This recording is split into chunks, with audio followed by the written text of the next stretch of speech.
Modal auxiliary verb. Need, dare, had better, would rather, ought to, used to, am to, is to, are to, have to, has to, had to, was to, were to, be to, am going to, is going to, are going to, was going to, were going to, be going to, etc.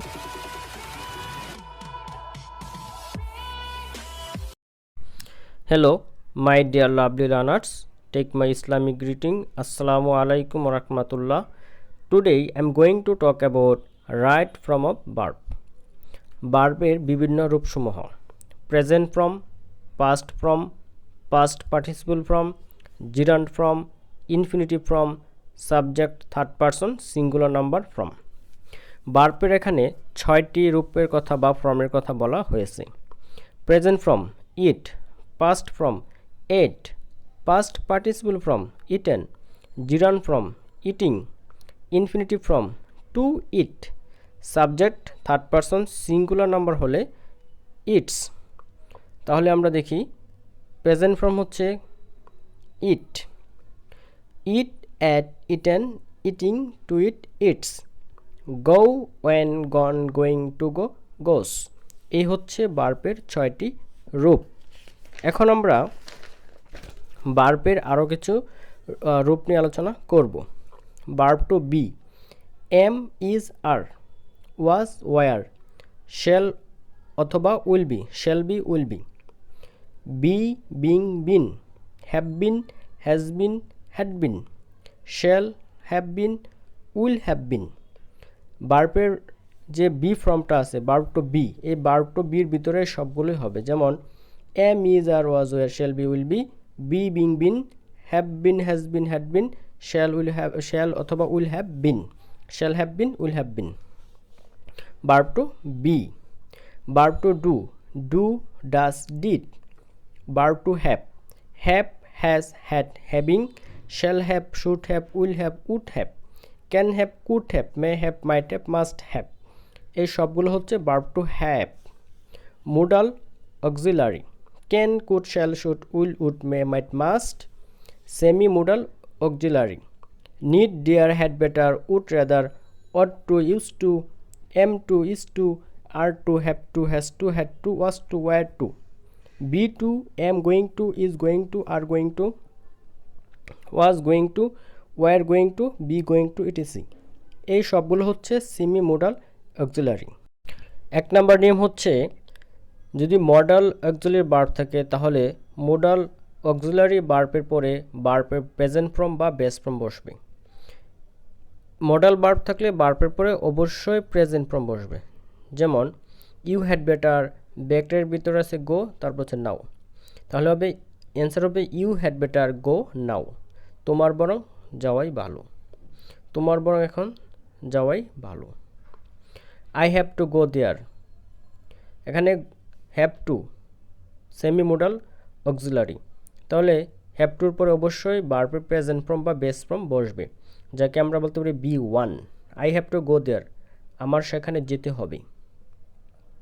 Modal auxiliary ভার্বের পরে যদি B থাকে তাহলে তারপরে যে verb হবে সেটি হবে ভার্বের পাস্ট পার্টিসিপল ফর্ম, কারণ মডাল অক্সিলারি পরে যে বি বসেছে এখানে বি হচ্ছে ভার্বের বেস ফর্ম বা present form.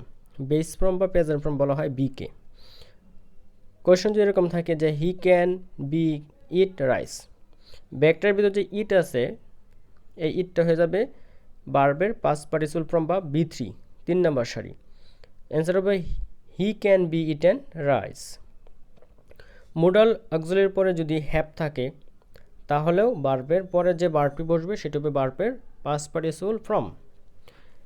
He can have go there, তাহলে এখানে গো হয়ে যাবে কি গন, অ্যান্সার হবে he can have gone there. Note হচ্ছে বি এবং হ্যাভ এইগুলো ভার্বের প্রেজেন্ট ফর্ম বা বেস ফর্ম হিসেবে ব্যবহৃত হয় সেন্টেন্সে। তাহলে অক্সিলারি ভার্বের পরে যে বি থাকে তাহলে পরের ভার্বটি হবে পাস্ট পার্টিসিপল, আর অক্সিলারি ভার্বের পরে যদি হ্যাভ থাকে তাহলে পরের ভার্বটি হবে পাস্ট পার্টিসিপল। আমরা আশা করি সুন্দর করে বুঝতে পেরেছি। 2 নম্বর নিয়ম হচ্ছে রুল 2, ভার্ব টু ডু এর পরে ভার্ব টু ডু এর পরে সবসময় ভার্বের বেস ফর্ম বসবে অর্থাৎ বি অন বসবে, এবং ভার্ব টু হ্যাভের পরে সবসময় বি3 বসবে। যেমন ভার্ব টু ডু দিয়ে যদি আমরা উদাহরণ দিই, তাহলে স্ট্রাকচার হবে এরকম: subject plus do does did plus V one plus extension. She did call me, তাহলে এখানে ডিডের পরে অবশ্যই বিয়ন বসবে, শি ডিড কল মি। যদি থাকে এরকম যে আই ডু ইট রাইস, ব্র্যাকেটের পরে যদি ইট থাকে তাহলে অ্যান্সার হবে আই ডু ইট রাইস, আমি খাবো। আই ডু ইট রাইস, আমি খেয়েছি। আই ডু প্লে ফুটবল, আমি ফুটবল খেলি। এই যে অ্যাফার্মেটিভ সেন্টেন্স, অ্যাফার্মেটিভ সেন্টেন্সে এই স্ট্রাকচার দিয়ে কোনো কিছুর উপর ফোর্স দেওয়া বোঝানো হয়, যে আই ডু প্লে ফুটবল, আমি ফুটবল খেলি। অর্থাৎ জোর দিতে বোঝাইতে, জোর দেওয়া বোঝাইতে বা ফোর্স বোঝাইতে আমরা এই স্ট্রাকচারটি ইউজ করব। ভার্ব টু ডু এর পরে আমরা সবসময় বি ওয়ান ব্যবহার করব। যেমন she goes go, she does go there. যদি কোয়েশ্চেন এরকম থাকে শি ডু ব্রেকের পরে গোস পরে দেয়ার, তাহলে এটা কারেক্ট হবে she does go there.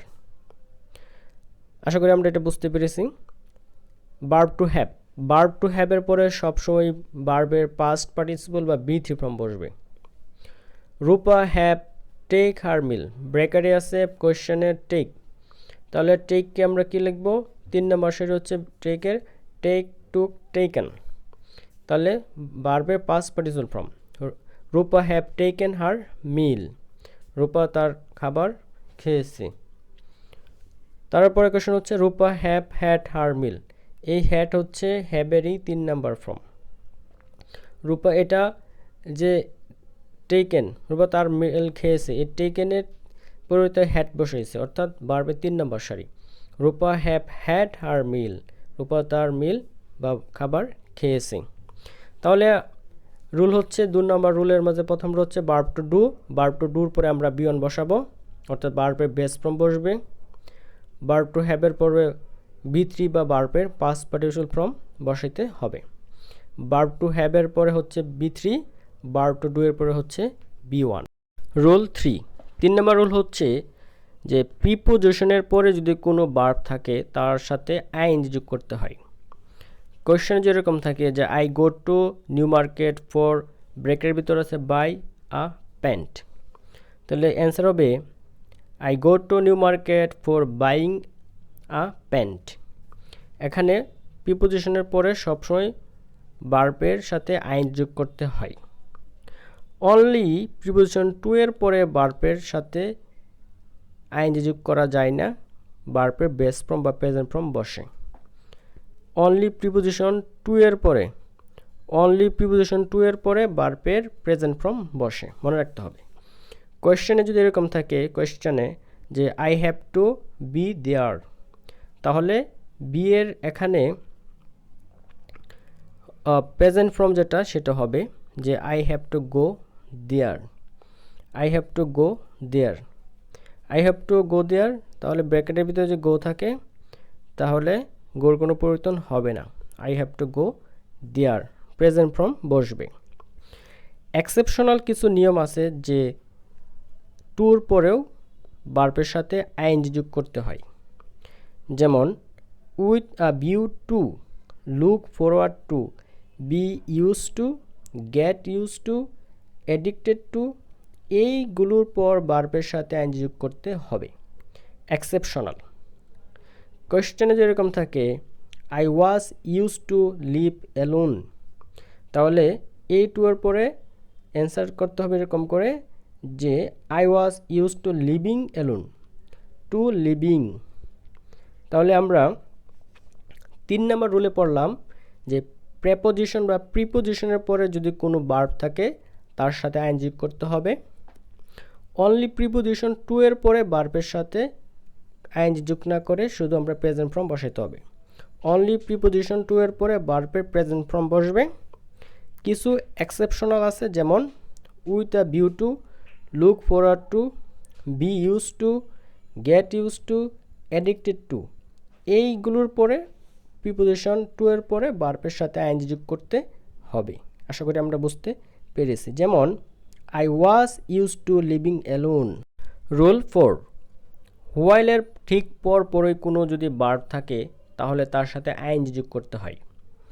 While question যেরকম থাকে while sleep I dream I demand us sweet dream, তাহলে অ্যান্সার হবে while sleeping I demand a sweet dream. তাহলে 4 নম্বর রুল হচ্ছে হোয়াইলের পরে যদি ভার্ব থাকে তাহলে ওই ভার্বের সাথে আইএনজি যোগ করতে হবে। Rule 5, having and to be এর পরে ভার্বের বি3 ফর্ম বসবে বা পাস্ট পার্টিসিপল ফর্ম বসাইতে হবে। কোয়েশ্চেনে যদি এরকম থাকে, কোয়েশ্চেনে having stop the rain we went out, এখানে হ্যাভিং এর পরে 3 নম্বর সারি বসবে ভার্বের পাস্ট পার্টিসিপল ফর্ম বসাইতে হবে। Having stop the rain we went out, we wanted the picture to be এর পরে কী বসবে বি3 ফর্ম বসবে। টু বি সি আছে কোয়েশ্চেনে, তাহলে অ্যান্সার হবে he wanted the picture to be seen. তাহলে 4 নম্বর রুল হচ্ছে হোয়াইলের ঠিক পরে যদি কোনো ভার্ব থাকে তার সাথে আইএনজি যোগ করব। আর 5 নম্বর রুল হচ্ছে হ্যাভিং এবং টু বি এর পরে ভার্বের পাস্ট পার্টিসিপল ফর্ম বা বি3 ফর্ম আমাদের বসাইতে হবে। রুল 6, অ্যাডজেক্টিভ হচ্ছে রিচ পুর। রিচ ধনী, পুর গরিব, ব্রেভ সাহসী। এখন এই অ্যাডজেক্টিভের পূর্বে যদি আমরা ডিটারমিনার দি বসিয়ে দেই তাহলে সেটি হয়ে যাবে প্লুরাল কমন নাউন। যেমন দ্য রিচ ধনীরা, দ্য ব্রেভ সাহসীরা, দ্য পুর গরিবরা। সাবজেক্ট যদি প্লুরাল কমন নাউন হয় তাহলে ভার্ব হবে অবশ্যই plural.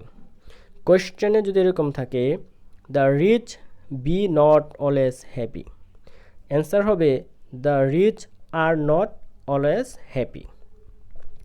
The poor be not always unhappy, answer হবে the poor are not always unhappy.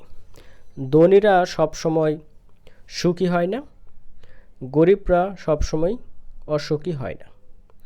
তাহলে আমরা একটা রুল বুঝতে পারলাম যে 6 নম্বর রুলে যে অ্যাডজেক্টিভের পূর্বে যদি ডিটারমিনার বসে তাহলে সেটি হয়ে যায় প্লুরাল কমন নাউন। আর যদি সাবজেক্ট যদি প্লুরাল হয় ভার্ব অবশ্যই প্লুরাল হবে। সাবজেক্ট যদি সিঙ্গুলার হয় ভার্ব সিঙ্গুলার হবে। Very simple rule. Subject singular হলে ভার্ব সিঙ্গুলার হয়। যেমন I be a first year student, এখানে সাবজেক্ট আই, সাবজেক্ট হচ্ছে আই, আয়ের পরে অবশ্যই কি বসবে am, I am a first year student. Rule 8, subject plural হলে ভার্ব প্লুরাল হবে। They be first year student, they হচ্ছে এখানে দেই, এখানে হচ্ছে কি প্লুরাল সাবজেক্ট, তাহলে বির আমরা জানি বি সমান সমান এম ইজ আর, তাহলে আর হচ্ছে এখানে প্লুরাল, দে আর ফার্স্ট ইয়ার স্টুডেন্ট। রুল 9, যদি সিঙ্গুলার সাবজেক্ট এন দ্বারা যুক্ত হয়ে যদি আলাদা দুটি ব্যক্তি বা বস্তুকে বোঝায় তাহলে ভার্ব হবে প্লুরাল। রিনা অ্যান্ড বিনা দুটি আলাদা ব্যক্তি, রিনা এবং বিনা বি টু সিস্টার, তাহলে অ্যান্সার হবে Rina and Bina are two sisters. যদি সিঙ্গুলার সাবজেক্ট এন দ্বারা যুক্ত হয়ে যদি একটি বস্তু বা ব্যক্তিকে বোঝায়, আলাদাভাবে না বুঝে যদি একটি বস্তু বা একই ব্যক্তিকে বোঝায় তবে ভার্ব হবে সিঙ্গুলার। যেমন the horse and carriage be at the gate, answer হবে the horse and carriage is at the gate. The horse and carriage এখানে ঘোড়ার গাড়িকে বোঝানো হয়েছে, একটি বস্তুকেই, ঘোড়ার সাথে যে গাড়ি থাকে সেটা ঘোড়ার গাড়ি, তাহলে সাবজেক্ট সিঙ্গুলার, তাহলে ভার্ব এখানে হবে singular is. Sorry, it's DJ.